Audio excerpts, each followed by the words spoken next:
25 বছর আগের কথা। গোড়ায় ঝাঁকি দেব, গোড়ায় নাড়া দেব, মামু বাড়ি দিল্লি গিয়ে পড়বা। সোজা কোথায় গিয়ে পড়ছে? কোথায় গিয়ে পড়ছে? এমন একটি সময় আসবে পালানোর জন্য একটি ইঁদুরের গর্ত খুঁজে পাবা না। বিচারপতি মানিক, কালা কইলেন না, কালা তো আল্লাহ বানায় দিয়েছে। এই মানিক রে বিছানা দেয় নাই, সিলেটবাসীকে ধন্যবাদ, কলার পাতা দিয়েছিল। পরের দিন কোর্টের হাজিরা, কোর্টে তুলতে নিয়ে সিলেটবাসী খুব ভালো আপ্যায়ন করেছে, একদম 2 বিছে আউট করে খাসি বানায় দিয়েছে। যা, কি কথা বোঝেন নাই? কথা বোঝেন নাই?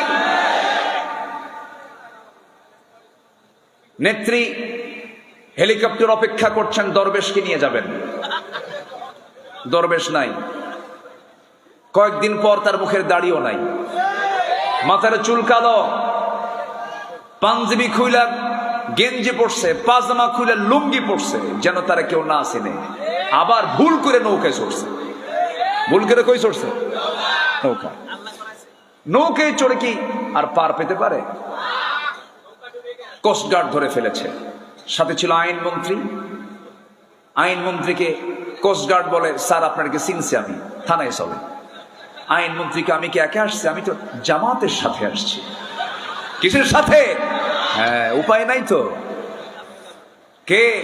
কই যে বসে আছে, মাথা ওই যে বসে আছে, মাথার চুল কালো, মুখে দাড়িও নাই, লোকটা গেঞ্জি পরা, লুঙ্গি পরা, লোকটা কে?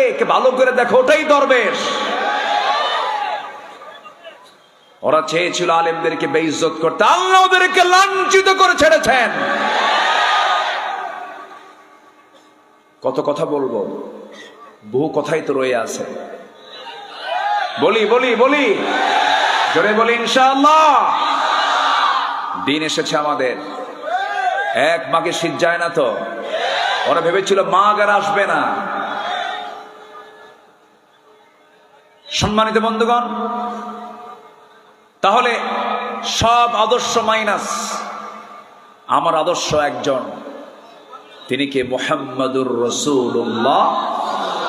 মুহাম্মাদুর রাসূলুল্লাহ। সেই নবীজির চারিত্রিক সনদ পৃথিবীর কেউ দেয়নি, দিয়েছেন কে? আল্লাহ।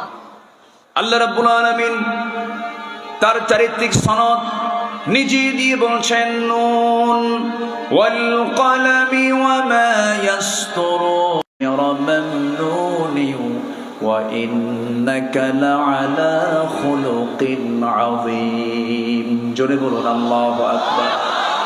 কবি বলেন, তিনি ছিলেন যেন সেই মুষলধারা বৃষ্টি, ঝরে পড়ে ধরা মাঝে এক মহাবিশ্বয় সৃষ্টি।